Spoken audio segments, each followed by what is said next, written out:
It's time for another podcast by George. Straight talk, straight from the heartland, that'll have you saying, "By George, I think he's got it." Now, here's George. Hello, hi, how are you? Welcome on in to another podcast by George. Big news this week, big for sports fans. Kobe Bryant, the NTSB, came out with an official finding, I think it's final, on his tragic accident just about a year or so ago that turned the sports world upside down. You know, I'm a hockey guy. I'm not the world's biggest basketball fan. I knew about Kobe Bryant, but you know, and he was a great humanitarian. This guy was something on the scale of like Muhammad Ali or Babe Ruth or somebody like that. He was a huge sports figure, and a tragic loss on January 26, 2020. His helicopter crashed. A pilot, Kobe, his daughter, two of her teammates, their parents, and the head coach of the Orange Coast College was killed in that accident. So, joining us on the podcast by George Live Line to discuss the finding this week, just yesterday actually, as we're recording this, is Captain John Cox. Captain, thanks for coming back on a podcast by George. Good to see you, George. Thanks for having me. Well, and for folks that may not be aware, Captain Cox is a veteran major airline, corporate, and general aviation pilot. He's flown over 14,000 hours. He has over 10,000 hours in command of jet airliners. Additionally, he has flown as an instructor, check pilot, test pilot, in addition to his extensive involvement in global air safety. And I want to mention he's now an executive with Safety Operating Systems, and he hosts Ask the Captain. You may have read that in USA Today. He's considered, of course, one of the world's foremost authorities on aviation. His opinions greatly valued on media everywhere, and particularly on podcasts by George. Okay, so, Captain, I want to go back to this situation. This helicopter flying out of John Wayne, Orange County Airport, short hop, 30 minutes. It's a 2-hour drive normally. Well, depending on traffic, it can be forever, I guess, depending on the time situation. Kobe was a person that would take helicopters very frequently. Let me ask you right off the top about helicopters. Now, I would think of you as a fixed wing guy. What's your opinion on helicopters? I know they're used by the military and in rescue situations and kind of when you need them and got to have them. But what's your feel on helicopter as transportation, period? Helicopters are great machines. They require careful maintenance and careful flight training, but I have flown helicopters. I'm not rated in them, but I've flown them several times, many different models. Do I think they're safe? Absolutely, I do. They can do some amazing things, and they're a vital part of our aviation industry. Well, this helicopter is ready to take off in the early morning hours. It's 29 years old, I read, and I know, and I wanted to get you to comment on this too, because I'm thinking that a guy like you will tell me that the age of an aircraft isn't that critical of a factor if it's well maintained and taken care of. You know, I get concerned about taking my car on a trip. It's 13 years old, but a 29-year-old helicopter, does that concern you at all? It all depends on the maintenance. The airplanes and helicopters are designed so that they almost have an indefinite life if they are maintained properly. And it all centers on the maintenance. This particular model of helicopter has been in service a long time. It's a proven veteran in the industry. It's highly sought after. It's a very comfortable helicopter and a very capable helicopter. So this is one of those types of helicopters that has been around a long time for a good reason. I wanted to talk to you about, again, helicopters in general, and this particular helicopter. Normally, in a crash scenario, you and I would be talking about flight data recorders and voice recorders in the cockpit, but that doesn't apply to helicopters so much, right? Well, unfortunately, even commercial helicopters like this one are not required to have flight data recorders on them, which would have really helped in this investigation. NTSB has made recommendations to the FAA to include the flight data recorders on commercial helicopters. I support that recommendation. It would have helped, and for commercial flight operations, I think it's a good addition. Well, John, I know you would have looked more closely at this than a layman like me would, but I read early on that when they got ready to take this flight, a couple of things jumped out at me. The weather conditions were reported, I think, as very poor with thick fog, and maybe most importantly, what jumped out at me was that the LA police that have helicopters for traffic, every morning, had grounded their helicopters. But this one took off anyway. Yeah, I've talked to the LA City Police about that day. There was marine layer fog around. This helicopter and the route of flight that they were on, they were able to literally follow the freeways. And they used a provision called Special Visual Flight Rules, and which is completely legal. And the big thing about a helicopter is you can slow it down so that if the weather starts to deteriorate, you don't have to be doing 120 or 30 miles an hour like you do in an airplane. So helicopters can work visually in restricted visibility conditions, and that's what was going on that day. Now they flew up toward Van Nuys, and they had absolutely no problem. They were talking to air traffic control. They were well below the clouds. The visibility was good. So it wasn't up until they started getting into the mountain passes that things began to deteriorate. And correct me again if I'm wrong, and I very well could be. This helicopter is flying low to the ground, following the freeways, as you mentioned. And guys like me think, well, low to the ground's safer because you're lower to the ground, but not necessarily so. Maybe that may not be your friend. Was the altitude of this flight an issue at all? I don't think so. I think that this pilot was very experienced, and particularly he was very experienced in the LA basin. And so as they came up the highway toward originally the first airport that they passed was Burbank. And it had landing traffic, so they held that helicopter out, and they talked several times. And the pilot made the comment that he could see fine, and they transitioned the Burbank airspace over to Van Nuys, and then toward another one of the freeways to get through the mountain pass. And all of that was completely normal conversation. He didn't report any problems with visibility. But as they started into the mountain passes, that's where observers on the ground began to see that the helicopter was being pushed into the clouds because of the rising terrain. Now, did he know was he aware that he had an issue at that point, or maybe a little bit earlier? Because I read that flight following assistance was offered to him by air traffic control, and he accepted it. Now, again, I'm a layman. I don't necessarily understand these things, but sometimes I think that means the pilot's having trouble seeing, for instance, and they're going to help him along. Is that what that is, or what is that? No. Flight following is you're utilizing air traffic control radar as an additional input to avoid other airplanes or helicopters. So it's strictly a traffic alerting function, and it's when he accepted flight following, that means that the controllers will advise him of any traffic that could be a potential conflict. I see. Well, we started off by talking about the fact that the flight data recorders and the voice cockpit recorders aren't present in this helicopter. No terrain awareness or warning system was on board either. And that's something you're well aware with in airliners, certainly. Is that something that's discretionary or not found on helicopters very often, or why didn't they have one of those? Increasingly, helicopter terrain awareness warning systems are being included or installed in helicopters. It's a great system. With older helicopters, there's the issue of cost, and they had not elected to put that technology into the helicopter, which was unfortunate. Whether it would have made a difference, I think you can probably argue either side of that. I don't know that we know definitively it would have prevented the accident.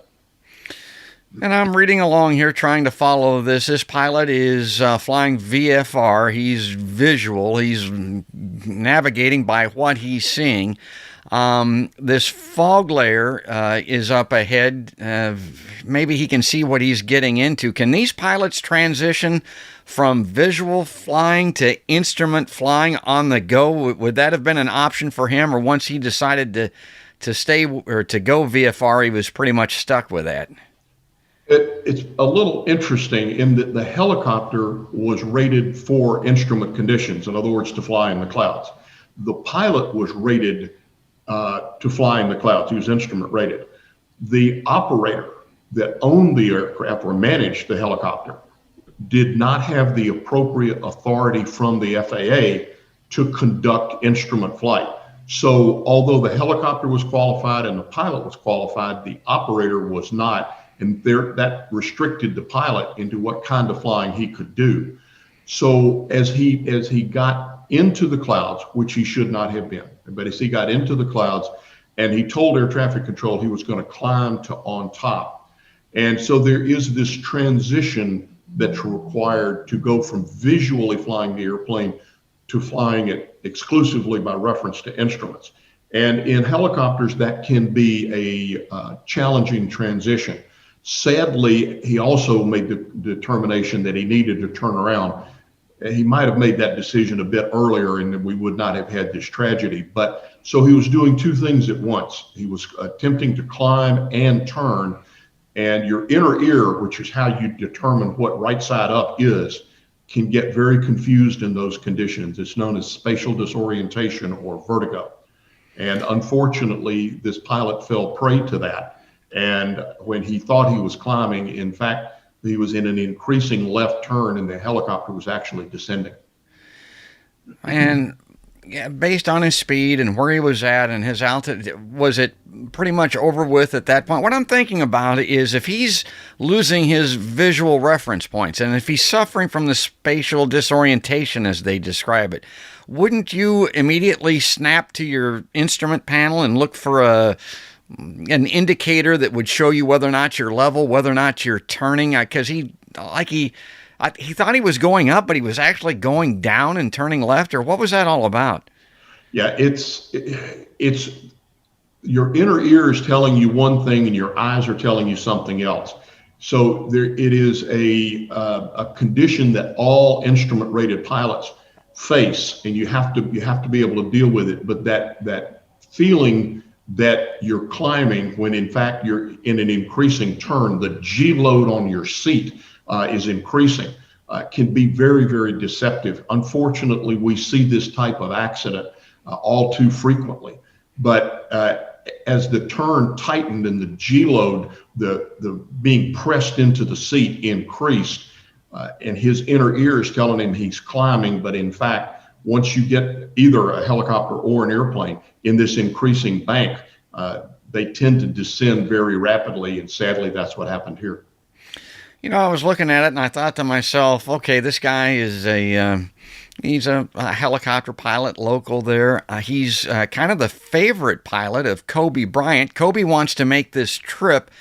And I thought maybe they shouldn't have went at all. Maybe they should have turned around. But he's got these 8 people on board, this famous celebrity, and he wants to complete his assignment, his mission. He wants to be looked upon favorably. My God, it's Kobe Bryant. It's just guesswork, I guess. But you suspect that something like that may have played a role? You know, it's hard to tell. I understand Mr. Bryant was a really good passenger. In other words, he didn't press flight crews on safety issues. That I've got to be there. That was not apparently his demeanor at all. And this was based on interviews with other pilots that had flown him. Mr. Bryant knew this pilot, and you're right, he was a favorite. He'd flown him many times. And whether there was a self-induced pressure, it's hard to say. NTSB acknowledged that was a possibility, but we'll never really know. The decision to take the flight appears to have been reasonable. The place of where the realization that the clouds in that mountain pass were low or too low to actually be able to get through it, where that decision could have been made and then successfully turned around, I think that's speculative. You can see some of the pictures that hikers and other people took, but it's how and where you make that decision is something that it's airborne decision making, and the pilots are trained how to do that. And what happened here, I'm not sure we'll ever know. And the NTSB's final ruling here, again, I believe that it's final, but I look at these airplane crashes and being in the news business like I was going back decades ago. I mean, there's always, three elements to it. I mean, it can be pilot error, it can be weather, or it can be a mechanical failure of some type. Would you even put weather as a factor for this one, or was it, in your mind, pretty much pilot error?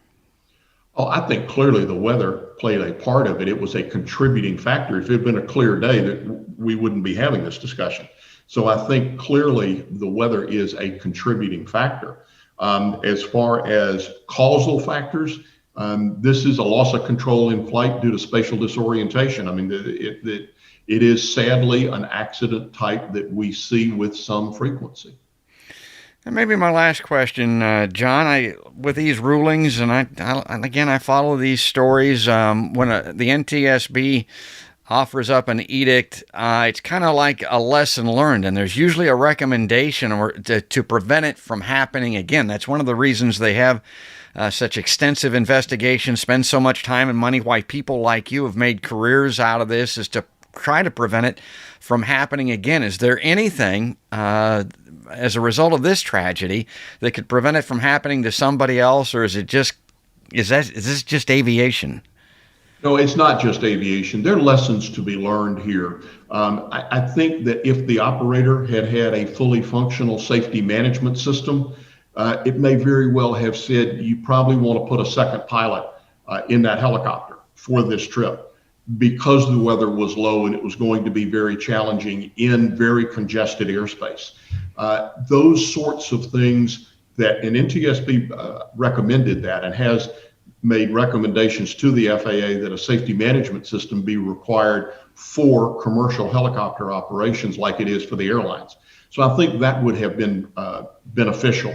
The ongoing training that the Helicopter Association International is conducting about visual flights that inadvertently encounter reduced visibility or end up in the clouds. This is something the helicopter industry has struggled with for years, but it needs to be reinforced. And I know that there is new videos out that it's part of training that the pilots are getting on a regular basis. So re-emphasizing that is another lesson learned.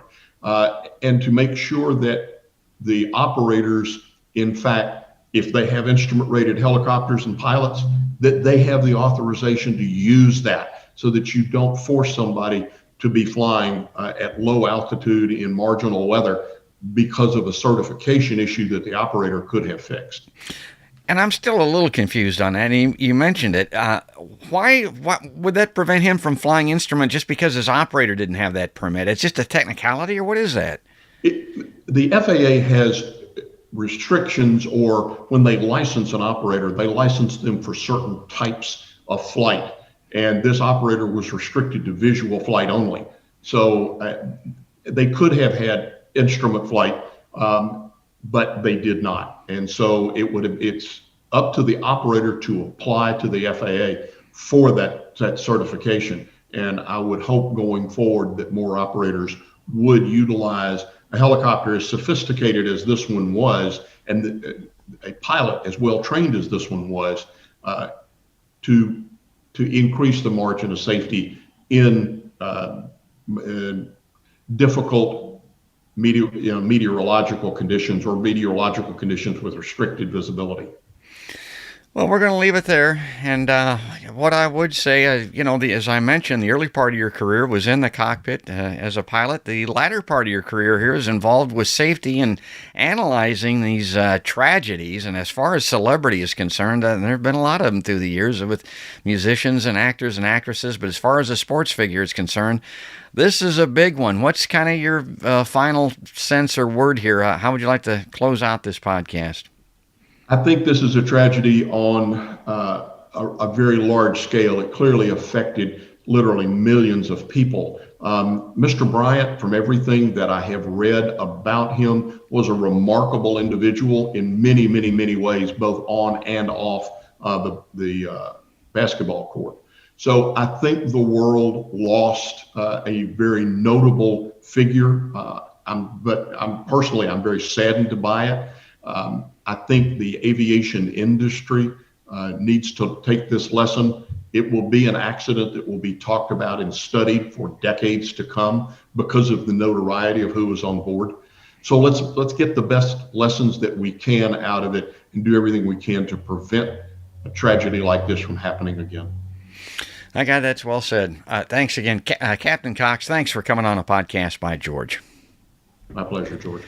And that's by Captain Cox, Captain John Cox. He's now an executive with Safety Operating Systems, and he hosts Ask the Captain in USA Today. He's considered one of the world's foremost authorities on aviation. His opinion is greatly valued everywhere around the world, and certainly here on Podcast by George. And I hope you enjoyed this particular episode. If you did, like I always say, follow us on Facebook, like us there, and then subscribe on YouTube if you're watching, and ring that notification bell so that you get each and every episode. But that's going to wrap it up for today. That's all there is, and there ain't no more. That's another podcast by George.